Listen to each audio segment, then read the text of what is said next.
Ne aflăm la Dayton din nou, la sfârșitul activității Convention, împreună cu doi foarte bine cunoscuți de expediționari, Cezar Trifu, Victoria 3 Lima Yankee Charlie și Kilo Oscar 8 Sierra Charlie Alpha, Adrian Ciupercă. Și vrem să aflăm care sunt provocările și care sunt aventurile pe care le vor avea cei doi în cadrul unei expediții de mare anvergură.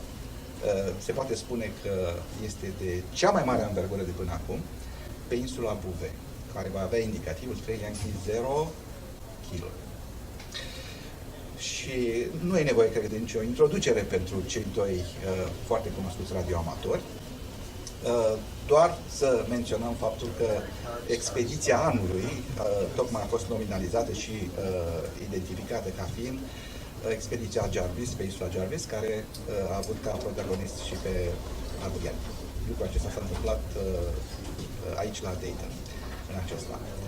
Deci, cu această introducere făcută, știind că în anul 2023 aceiași doi cunoscuți radioamatori au fost pe aceeași insulă, vrem să aflăm de ce, cum și când va avea loc următoarea expediție și pentru acest lucru am să le pun câteva întrebări în exclusivitate, aș putea spune, pentru radioamator.ro, celor doi care au acceptat această extraordinară ocazie de a fi împreună pentru acest scurt interviu. Prin urmare, haideți să aflăm când, cum și cine sunt protagoniștii, cine sunt liderii acestei expediții și să intrăm în detalii legate de expediția din anul viitor pe insula Bouvet. Adrian. Bună seara sau bună ziua tuturor! Mă bucur că am fost invitat la acest interviu să putem comunica detalii despre aventura din anul viitor. Expediția va avea loc în februarie 2026, mai precis pe data de februarie 1. Vaporul, icebergul, va pleca din Cape Town spre Bouvet pe data de 1 februarie 2026. Expediția va avea un număr de 24 de operatori, și dintre care 4 team leaders. 2 dintre team leaders sunt cetățeni români, Cezar și cu mine, și se pare că va fi o aventură pentru cărțile de istorie.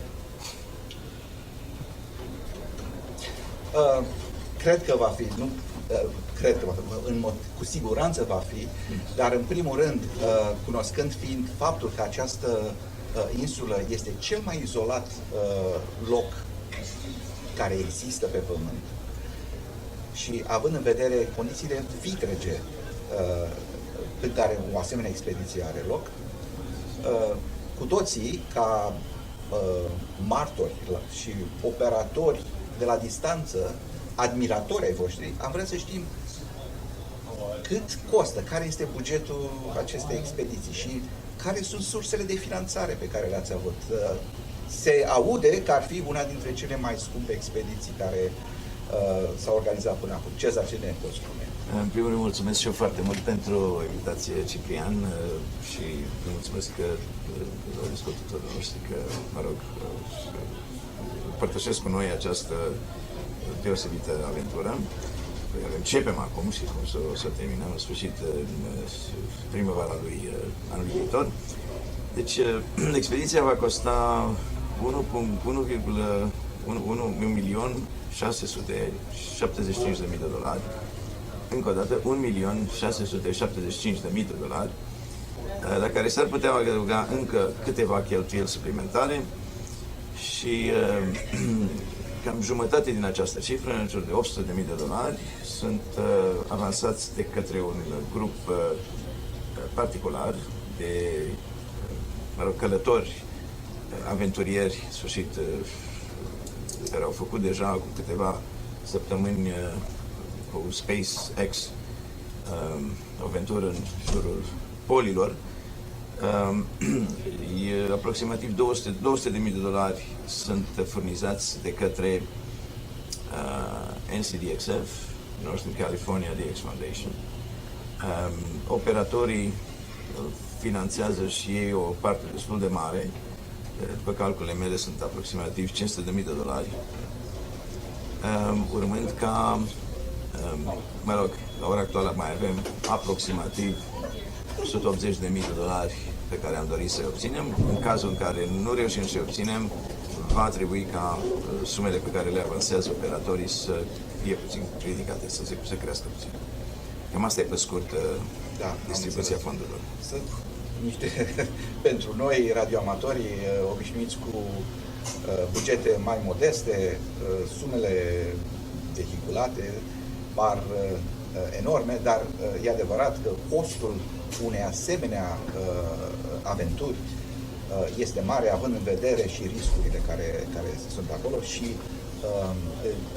gradul de operativitate și dimensiunea, capacitatea întregii expediții, precum și care este și obiectivul acesteia de a realiza probabil un număr record de legături. Dar rămânând la capitolul bani, am înțeles care ar fi sursele, însă odată obținute, în ce anume servicii sau echipamente se distribuie acești bani, Adrian?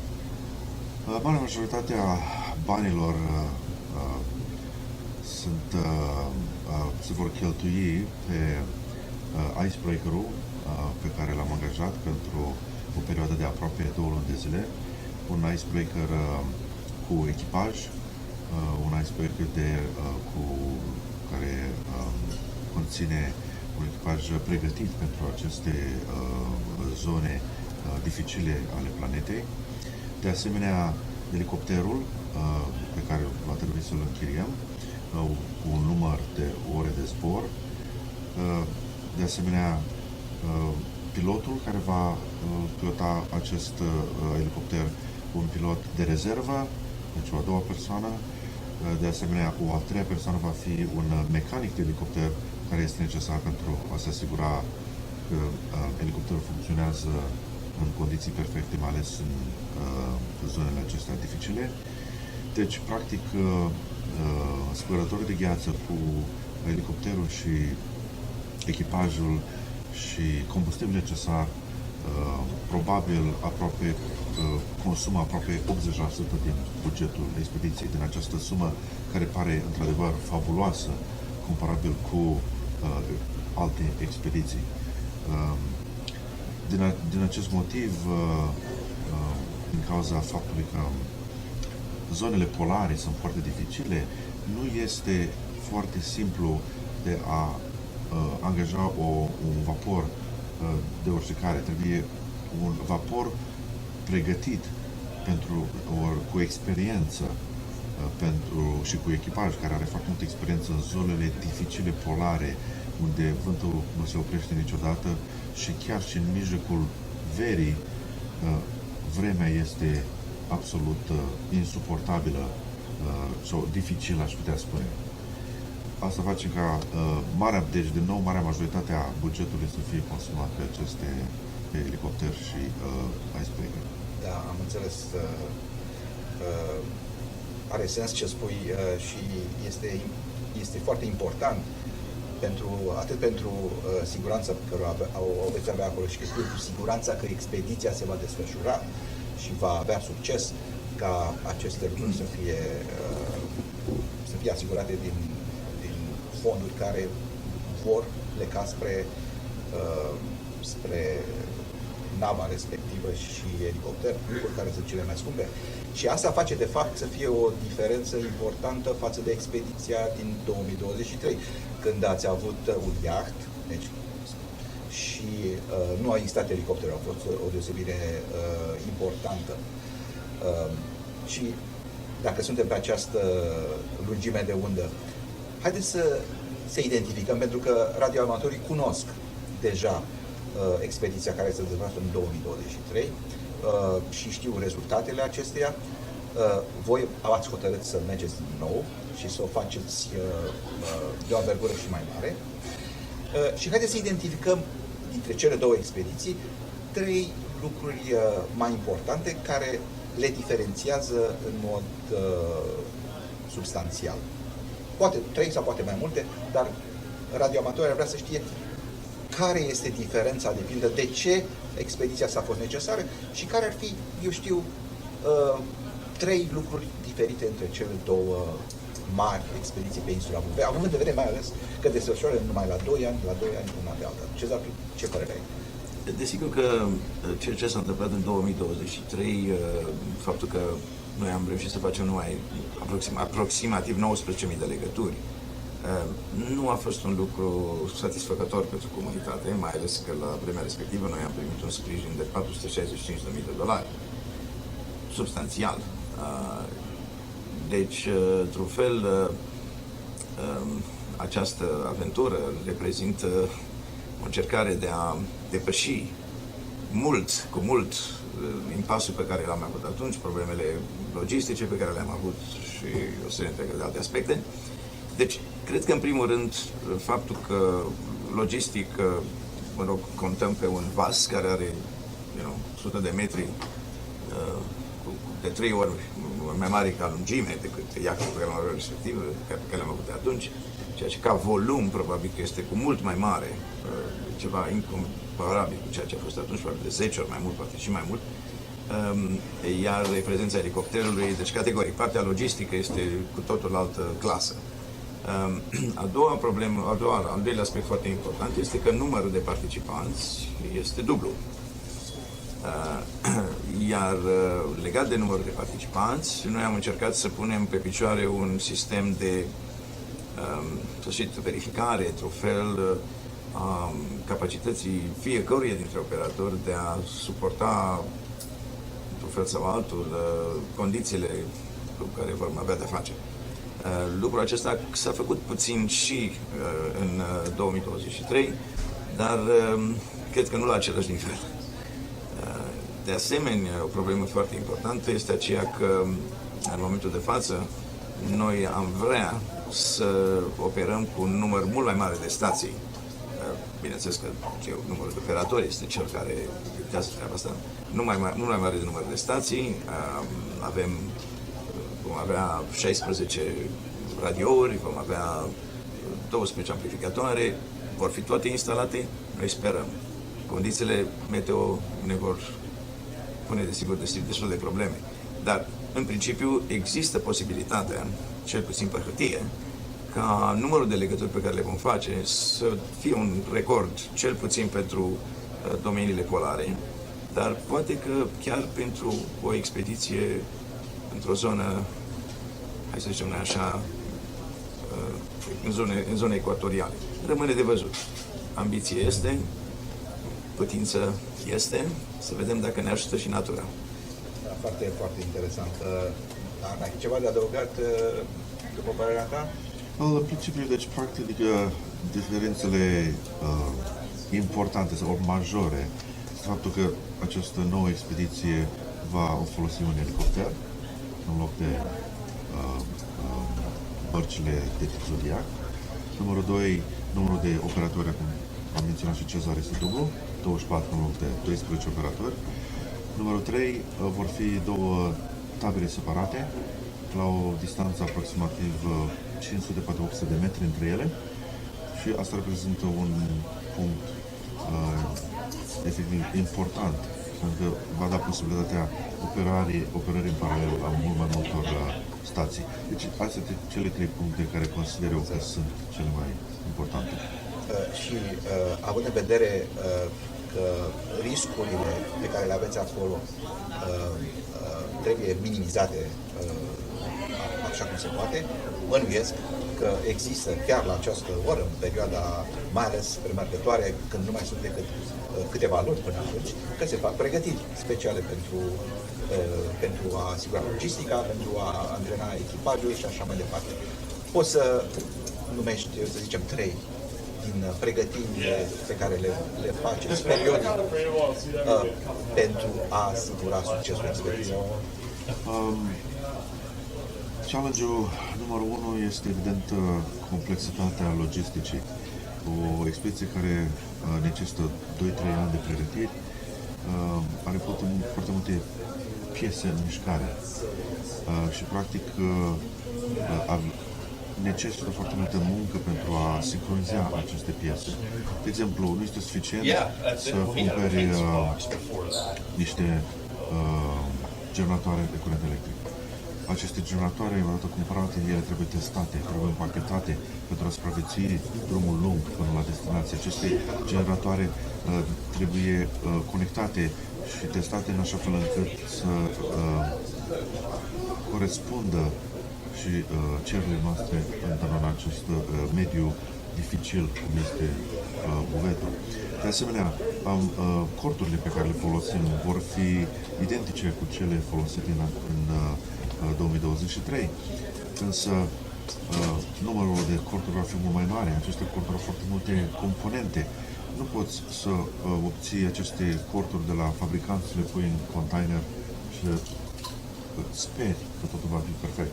Ele vor trebui complet asamblate, verificat fiecare piesă, inventariată și toate aceste lucruri pe care le facem. Un pas important a fost realizat acum aproximativ 2 săptămâni, când echipa s-a întâlnit în Oslo, în Norvegia, acolo unde containerul cu echipamentul, sau o mare parte din echipament este deja prezent.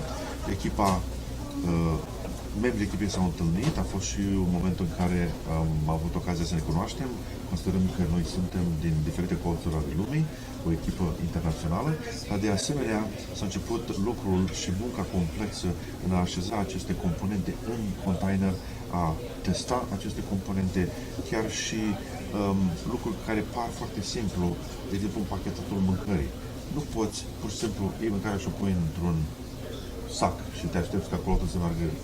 Trebuie ca aceste componente sau mâncarea trebuie așezată în așa fel încât să creeze diversificarea meselor, să poți ușor să accesezi lucrurile când ai nevoie. De asemenea, când ajungi pe insulă și trebuie să descarci containerul, trebuie ca componentele din față, primele componente accesibile să fie cele care vor merge pe insulă, apoi pasul numărul și așa mai departe. Deci toate aceste detalii sunt de o complexitate imensă.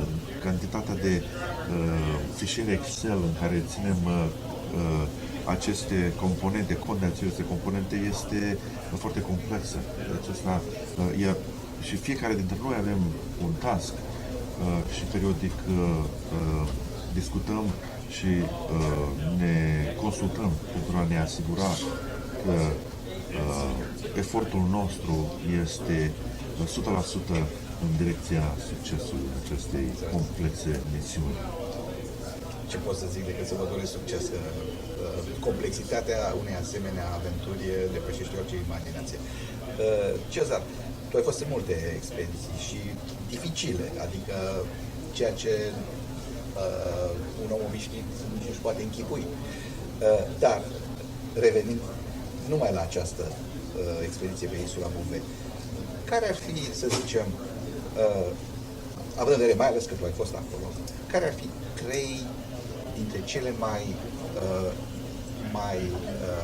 importante, să le spunem, dificultăți, challenges sau provocări pe care expediția Triachi 0 kg le va avea?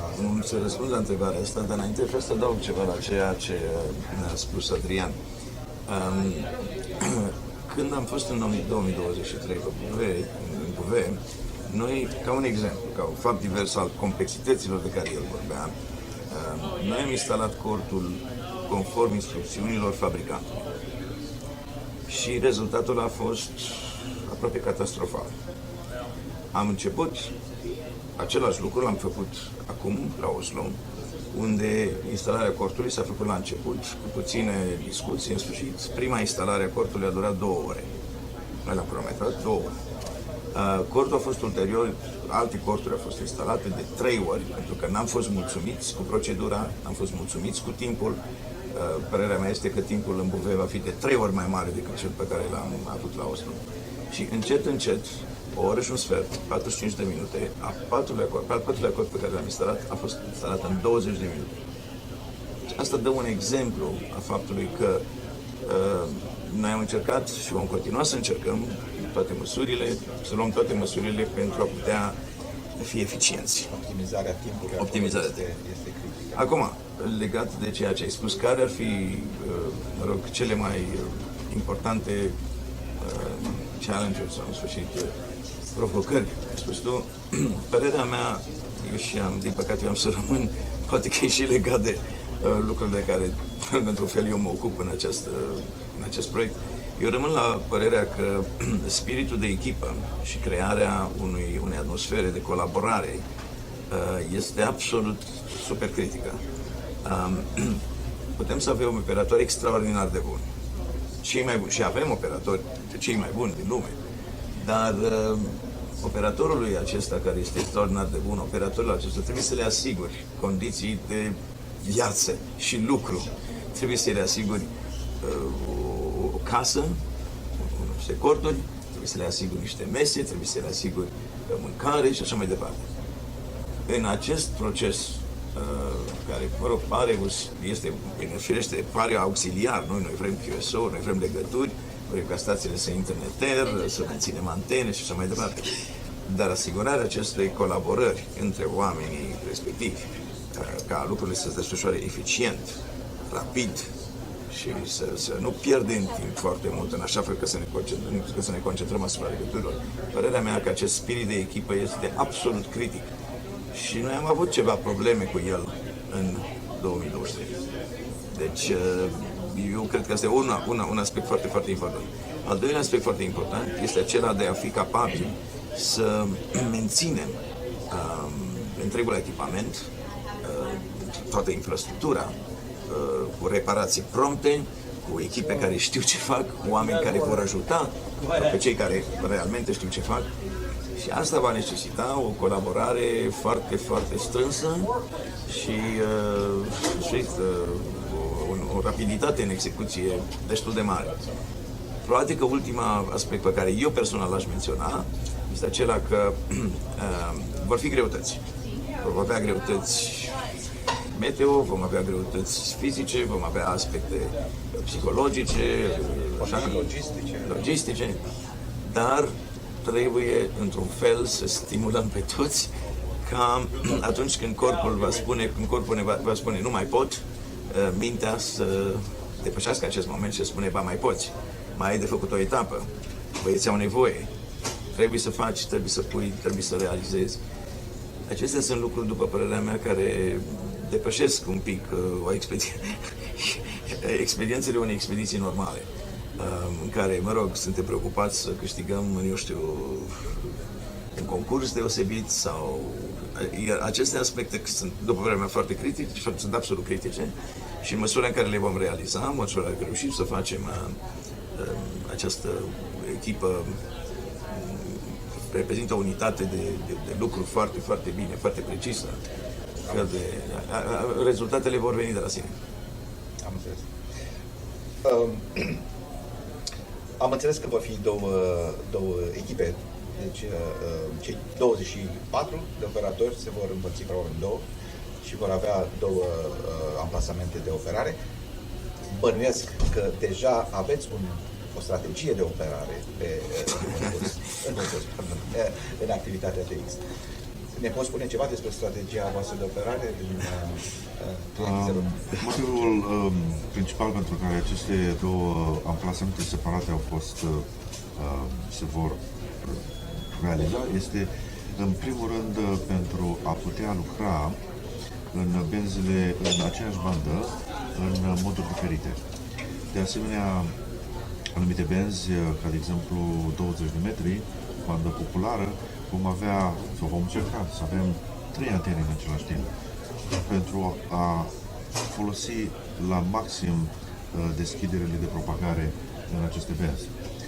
În felul ăsta putem lucra în SSB, în telegrafie și în FT8 în același timp. Putem de asemenea îndrepta antenele spre continente diferite. Cele două amplasamente, cel de la baza, să zicem, dealului, unde va fi, unde vom sta în Bove, acel amplasament favorizează Europa și Japonia sau Asia, dar amplasamentul în vârful dealului favorizează America de Nord. So, practic, depinde de propagare, depinde de condițiile meteo și așa mai departe. Încercăm, scopul principal este de a maximiza numărul de legături pentru perioadele în care propagarea este favorabilă. De asemenea, de exemplu, în 160 de metri pot fi zile în care nu este propagare deloc. Dar în momentul în care propagarea apare, un camp, o tabără va lucra în telegrafie și una în FT8. În felul ăsta încercăm să maximizăm numărul de legături pe care le putem realiza pentru timpul pe care îl avem acolo. Oricum vom avea tot felul de provocări legate de vreme. Cu siguranță antenele se vor strica.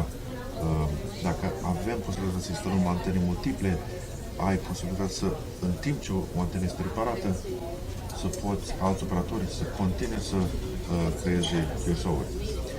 De asemenea, tabelele vor fi oarecum la o distanță suficient de mare pentru a minimiza interferența.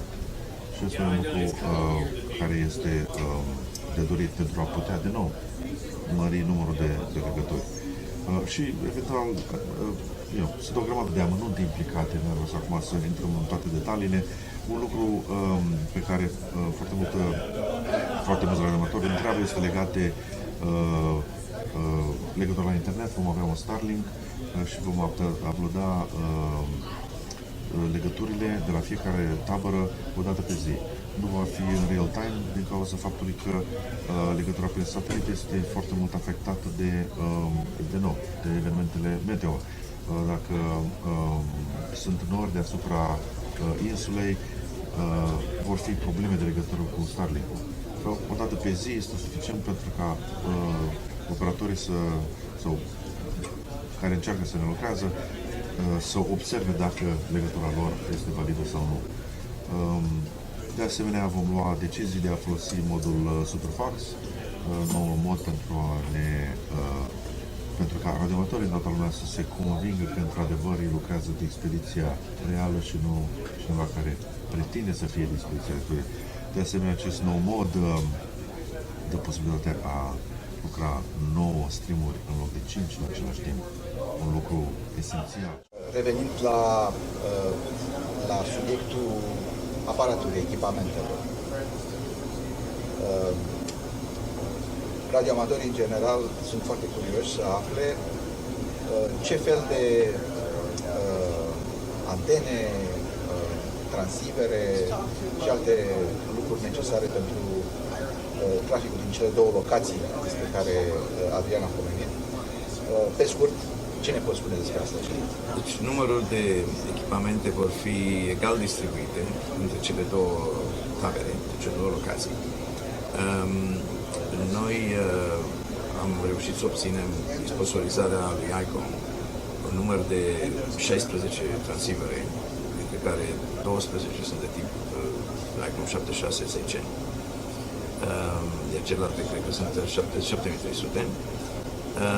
Și un număr de 12 amplificatoare de la ICOM. Unele dintre amplificatoare sunt de putere mai mare, altele de putere mai mică.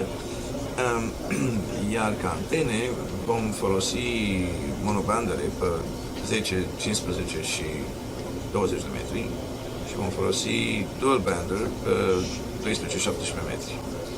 Pe 30, 40, 80 și 160 vom avea niște verticale. Dorința ar fi să putem instala un Foursquare pe bandă de 40 de metri, dar vom vedea dacă vântul ne va permite așa ceva și dacă băieții care sunt specialiști în instalarea antenelor vor considera că avem suficient spațiu pentru a desfășura această desfășurare impresionantă. Bineînțeles că avem o serie întreagă de componente de rezervă. Primele antene pentru banda de 160 de metri se vor instala cu catarce de 27 de metri. Dacă cumva ele se vor deteriora, se vor rupe, se vor defecta, probabil că vom trece la 21 de metri și așa mai departe. Ideea ar fi să nu repetăm, să nu forțăm norocul, nu știu cum să spun. Pentru că condițiile sunt dificile și trebuie să înțelegem că dacă ne învață natura ceva, e cazul să nu forțăm. Dar, mă rog, oamenii sunt foarte ambicioși, dorim să obținem rezultate bune și avem o serie întreagă de specialiști care ne vor ajuta, sper să punem totul cap la cap. Deci, în concluzie, dacă e să urmărim când expediția debutează, se deplasează, operează și se întoarce. Care ar fi datele preliminare, aproximative, pentru expediția Triangle Zero Kilo? Deci, în principiu, echipa se va întâlni la sfârșitul lunii ianuarie 2026 în Cape Town, la Africa de Sud. Acolo vom încărca echipamentul pe vas, pe icebreaker-ul islandic. Apoi, pe data de 1 februarie, vom pleca din Cape Town pentru o călătorie de aproximativ o săptămână pe BV. Evident, plus minus o zi aproximativ, în funcție de vreme, în funcție de vânt și condițiile meteo. Noi am angajat acest icebreaker pentru o perioadă de 3 săptămâni în jurul insulei. Deci, practic, în a doua săptămână din februarie, depinzând de vreme, dacă vremea este favorabilă sau momentul când vremea este favorabilă, vom executa primul zbor de elicopter care va identifica zona exactă unde vor fi localizate cele două tabere.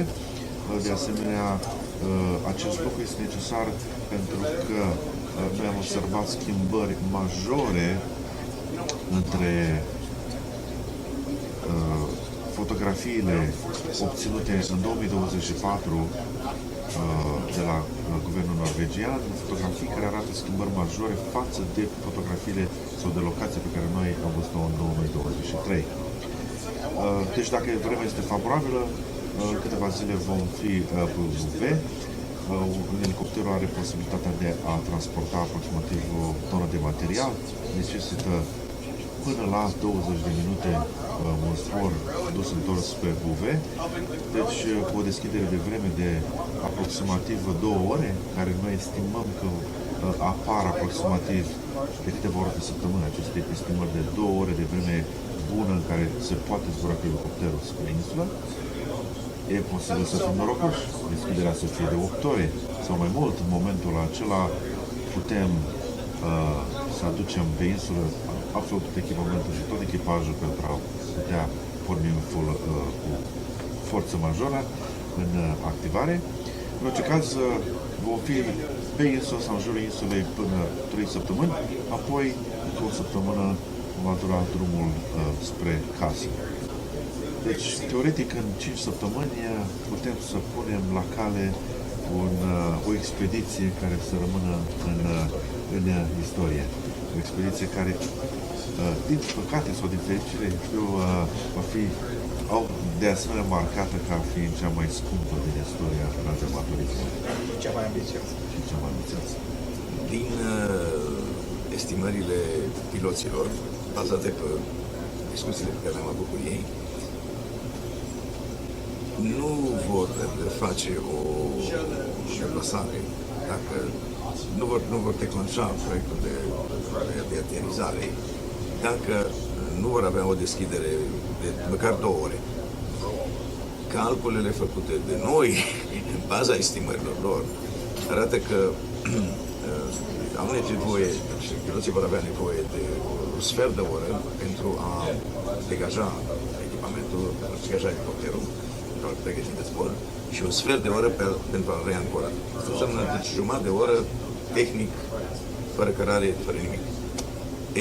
Dacă cumva deschiderea, am avea noroc să fie de circa 5 ore, în baza estimărilor noastre, am putea probabil să cărăm absolut tot. Acum, pentru a putea, probabil că, mă rog, gâtul sticlei va fi modul în care noi vom fi necesar, vom fi capabili să executăm procedura de a extrage, a pregăti și a încărca elicopter cargo. Dacă lucrul ăsta se face foarte eficient, rapid, precis, fiecare știe ce are de făcut, probabil că vom reuși să facem toate zborurile pe care ei le pot preconiza într-un interval. Dacă trebuie să ne aștepte și lucrurile tergiversează, rezultatele vor fi modeste. Deci, Vremea va fi factorul cel mai important. vremea va fi factor, dar noi trebuie să ne desfășurăm și să exersăm, să avem clar logistica pusă cap la cap, în așa fel încât să pierdem cât mai puțin timp în discuții și să fim eficienți, să fim eficienți în execuție. Care vă permite să faceți. Adrian și Cezar, vă mulțumesc foarte mult pentru oportunitatea unică de a fi împreună aici pentru radioamatorii Greco și vă doresc în suflet să aveți succes. Vom urmări de aproape expediția voastră, în pregătirea ei, bineînțeles, și pe măsură ce ea se apropie de execuție. Sper să ne țineți și pe noi la curent ce se întâmplă, ca să nu mai vorbim că vom fi cu ochii pe voi, cu transceiverele pe voi, cu căștile pe voi. Cu dragă inimă, noi ne pregătim. Da. Rugăm să transmitem și colegilor din Greco să se pregătească și ei.